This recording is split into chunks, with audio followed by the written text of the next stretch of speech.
Hi everybody, my name is Child the Artist, but you can call me Child, and welcome back to my YouTube channel. Thank you. I made a few videos about art direction and breaking them down in music videos, and I really enjoyed what I did and I put a lot of effort into it. But at the end of the video, when I posted it, I kind of got like a really empty feeling about it. Like when I would watch it back, like when I was editing, I'd be like, oh yeah, it's so dope, so cool. But when I would, like, if you asked me to, oh, do I want to rewatch my videos, I'd be like, I don't know if I would. And so I think for me, I wanted to change up the format a little bit. I wanted to get back into doing art as well, because I am actually like a traditional artist in addition to all my other titles. And so instead of just analyzing music videos and breaking them down and showing you that breakdown, I actually want to take what I learned from that information to create a new art project along with that video.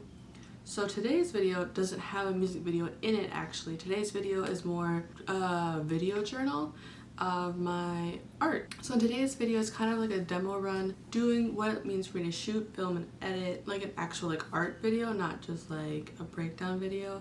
Just kind of like working out the bugs. And I thought, since Christmas is coming up, the holiday season, the time for gift giving, I got my dad a notebook. He really likes to write, so I got him a notebook for Christmas. I wanted to paint the cover with like something meaningful, something important, so that like it's not just a notebook, like more individualized, more specialized, and I'll write him a nice like handwritten note in the actual notebook itself. But I don't know what to paint on the cover. I think this is like my biggest weakness as an artist. Like I technically feel like I'm very sound, but I struggle a lot in terms of actually like coming up with ideas. And so that's why I am going to kind of try to document this process of trying to figure out what to paint on my dad's Christmas notebook. This is the notebook, by the way. It's like nice and leather bound and blah blah blah blah. So the first step in these types of processes would be to kind of have like intention. So my intention is that I want this to be a nice, meaningful present to my father. And I think from there on, you just have to go out and find inspiration. So what I'm going to do is I'm going to make a mind map, and after I make my mind map, I'm going to take the parts of the mind map that I found and go look for some reference and inspiration images on Pinterest and kind of help formulate my idea from there. So I'm going to make my mind map, and you're going to come along with me while I do it. So give me one moment. Alright, so I finished the mind map, the rough inlines. I'm gonna decorate it now, but I just wanted to show what it looks like with like finished branches before decoration.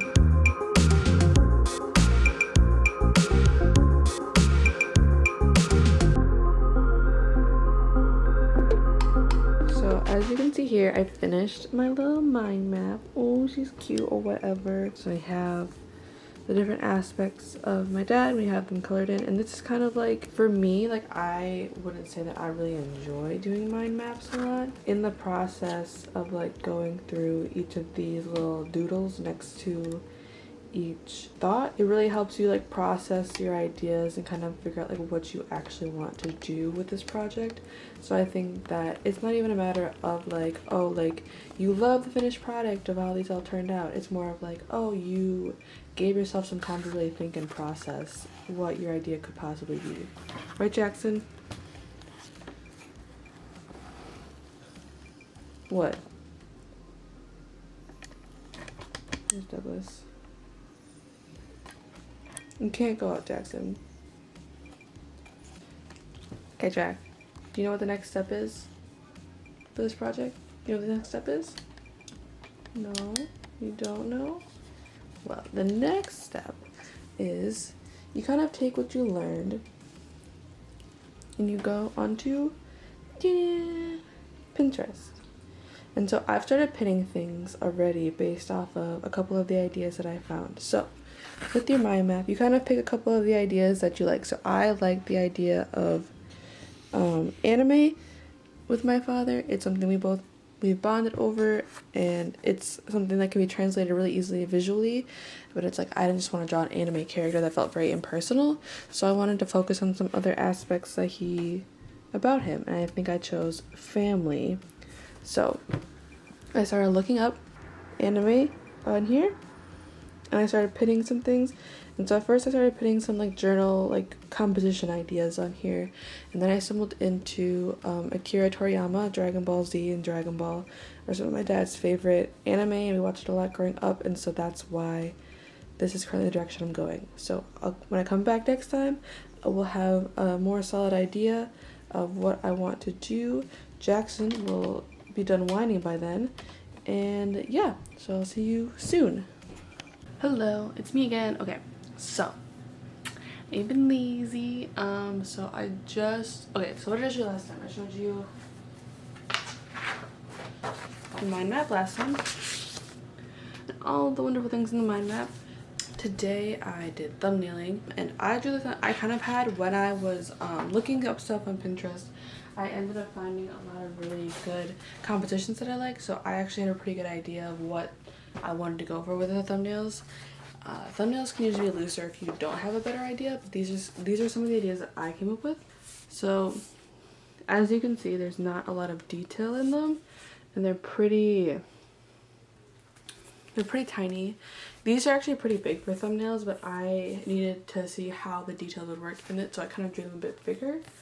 That's the thumbnailing phase. I got finished with that, and now I'm moving on to experimentation and inspiration and practice for the actual project itself. It's always good to get some practice and therefore diving into it, especially because I only have one notebook, so I really can't mess this up.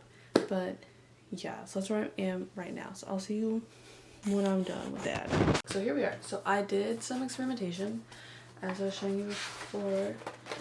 So I drew a lot of sketches in Akira Toriyama style. So for me, I was leaning more towards his Dr. Slump Dragon Ball style rather than the more naturalistic and more like shonen style in Dragon Ball Z, henceforth, and the rest of them following. So that's kind of what I was aiming for. So I did a lot of those, a lot of references, and then I jumped into doing some sketches. So this is like a quick sketch of my dad, quick sketch of me. I think drawing myself is really easy because when I'm trying out new styles, oftentimes I use my face as a reference because it's like right there, and I can look at it from all angles, and like I've looked at it in the mirror a bunch of times, so I know what it is. I'm talking very fast. I apologize. Okay. And so then I wanted to start getting in sketches of my rest of my siblings. So as you can see, like this is the first sketch I did of my sister, and it looks fine, but to me it didn't really scream like, oh, this is from this style. So I did it again, focus more on the reference of it, and you can see I feel like this looks more like a Dragon Ball character. And I think when you're drawing from another person's style, especially one that has like art as wide and as much as Akira Toriyama, there's no need for you to imagine what it might look like or imagine like what a nose would look like. You literally just have to copy the noses that you see and like mix and match them together to what you think fits best, which is like lucky for you and for me because it makes my job easier. I'm gonna pretend. So like again, like here I tried to draw my brother, my youngest brother, in this style, but I was like, I didn't like it at all, so I did it again, and this looks much better. My other brother and my older brother. So I did these kind of like, before I jumped into like the final sketch of it all, I really wanted to have a reference point to work off of for the characters, because I think honestly it's a million times better to draw too much than to draw too little and get into your project and be like, oh, I don't know like what I want this to look like. It'll just waste more time for you, or at least for me. That's my process. It's really hard for me, especially in something like this. So without further ado, I began my final sketch because I had like a base character sketch for everything. So this is a notebook once again. It's not very big, and you can see the character sketches like relative to the notebook size are pretty big. What I did for my final sketch to make sure I had the ratios correct and that it would fit on here, I just traced this notebook on my sketchbook. It wasn't like some super big secret or whatever. So this is my final sketch that I created for my dad's notebook. As you can see, I have all the people in here. I have the poses figured out, the expressions figured out, composition, how it would fit into the notebook. Here's like a little border, and here's the notebook border itself. This is like the spine for reference for me, and so it's going to fit on the notebook this way. So, and it also gives me reference for when I'm taping it off, like how much of a border I need to leave. So I'm done with the sketching process, and so today I also went to the art supply store and I bought some finish. This is acrylic finish. When you're doing acrylic projects, especially on something that is going to be used a lot, you're going to want to put a finish on it so that it lasts longer. So this is just like a gloss varnish, so this just keeps like the original glossier texture or glossier look that acrylic has. You can get matte finishes. This is only like $7. So, but I got this at the store because my dad's going to be holding this notebook, putting it places, storing it places, and I want to make sure that this image lasts a long time. And because I am working so small, I know I didn't have brushes that were that tiny, but these brushes, they're very tiny. So these are brushes. These are both rounds. They're like really thin, and because this is roughly the line weight that we're working with here, you're gonna want smaller brushes to really get a nice even line weight on there. I have acrylic black paint and acrylic white paint, and I'm also thinking I might probably have to use pens. So tomorrow I will tape off the notebook, probably put down a primer coat, which is just white acrylic paint, and have that dry completely, and then I'll probably come back to it on Friday, get the sketch in there, and Saturday take a break probably, and then Sunday probably ink. So yeah, but I'll take you guys along for that process whilst I'm doing it, so look forward to it. Okay, bye.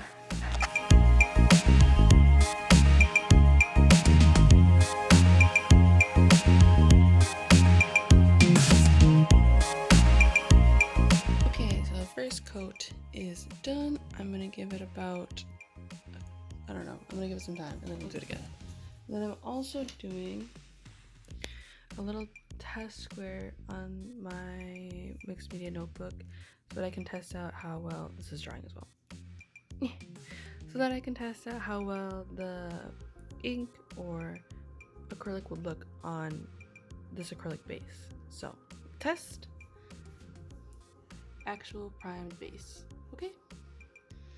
All good. Oh.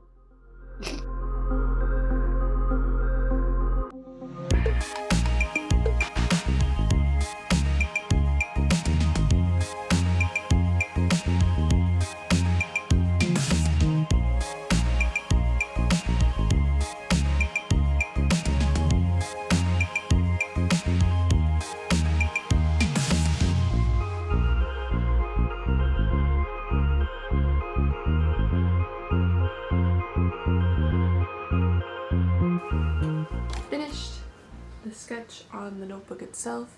As you can see, it is all done. This is the original final sketch, and then I just copied what I did there and put it on here. It's been a long process. So technically what that means is that I can start painting, but honestly, like, I don't feel super confident in the material kind of thing right now. I want to do a couple of more experimentation tests with the material today. I didn't show you guys this before, but I made like a mini square, and this has like the varnish already on, like dried, just to see like how different materials would work on here. This is the acrylic, this is permanent marker, and then here is ink.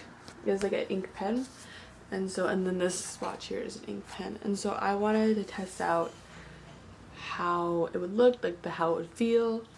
I ran into some problems in terms of like I can't use ink pen on this because the varnish is liquid base, and so if I use ink on it then it'll run. As you can see here, it started to like bleed, and so I'm probably not gonna be able to use that. However, permanent marker works really well. That doesn't bleed at all, which is nice. I think I'm gonna, for the varnish, you have to let it set for a few days, so I'm gonna try and finish it on Sunday, like the entire piece on Sunday, and then paint, like if I do the varnish maybe Tuesday after I get done from work, or Wednesday morning, so that the paint has enough time to dry. But before I do that today, I have my sketch finished, and I really just want to do another little mini test square here to test different materials on here, to test different things, just see how it goes, just so that like I really have a firm plan. Like I had like, just like I did for the sketching, it's important to always have a clear idea of how you're going to execute your vision. You can you'll run into problems, you'll run into less problems when you're working if you've tried out how to do everything initially beforehand,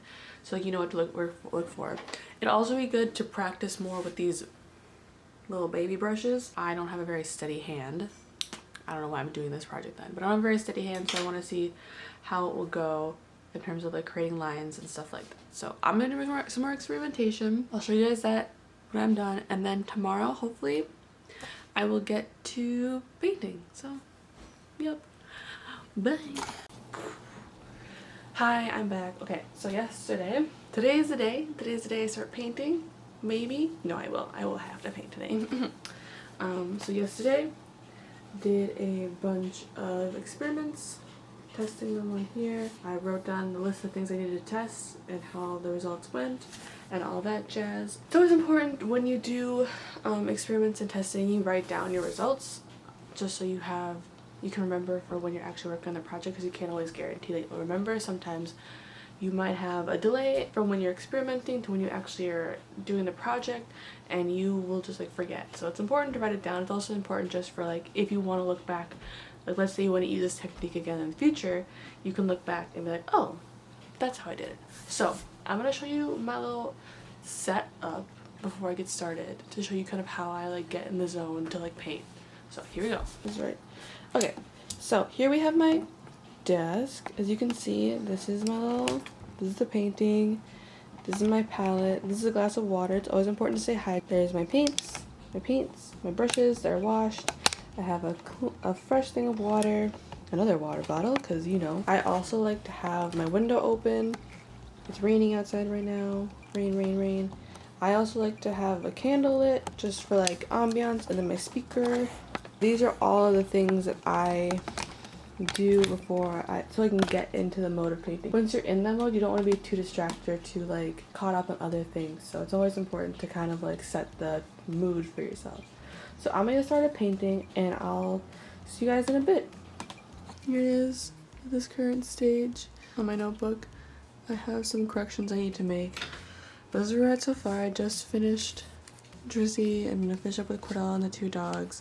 I'm gonna go back and start correcting mistakes from Dad over, and then I'm gonna let it dry for a while, and then I'm gonna go through with an eraser and erase anything that's not akin to erase.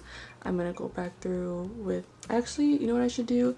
I should let it all dry, and then I'll go back with an eraser and erase, and then I'll go and fill in the whites that don't match, because I have white that I'm gonna put over, because as you can see, like in like Emma's face and arms, there's like a lot of like pencil marks here, so I gotta finish that up. But I thought I would show you guys me painting Cordell, so yeah, here we go.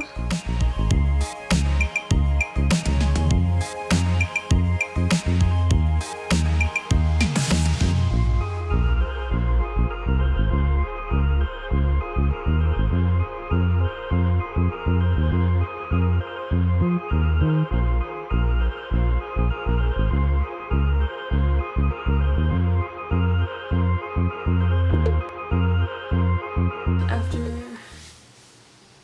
weeks of work, I finally finished. This is the final. Oops. It's nice. It's nice.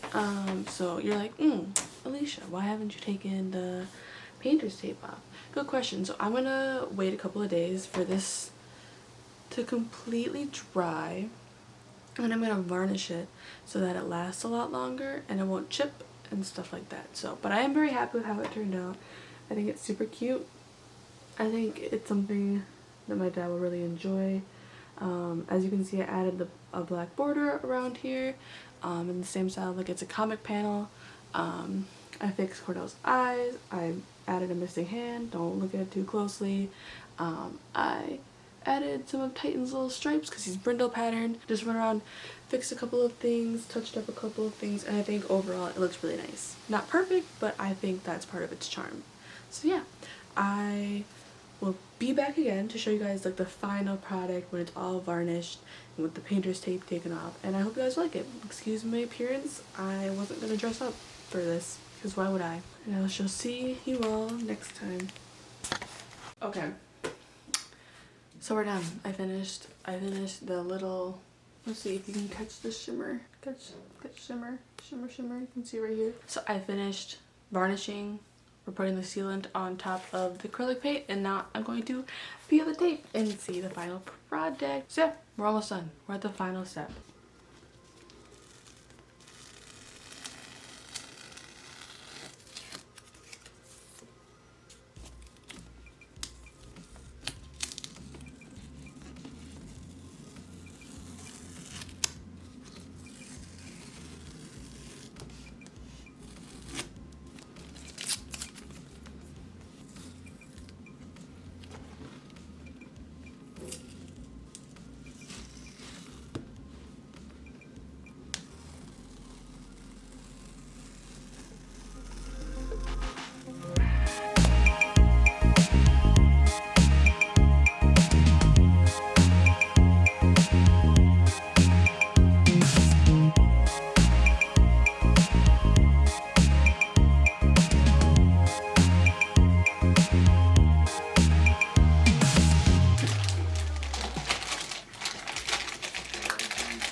Oh, that's fucking sweet. Animation, you straight up good. You know what I'm all about. Oh my gosh. That's you. Oh, I see that. That's Torian. That's me. That's Alicia. That's Drizzy. It's Cordell. It's Titan. That's Tonka. Oh my gosh. You guys, that's amazing. It's the Dragon Ball Z style. Y'all straight. That's sweet. Thanks, man. That's a just lot, Alicia. man. That's But it's just my present. I did all of that for you. But I'm just saying, dang, that's good. Because, you know, that was awesome.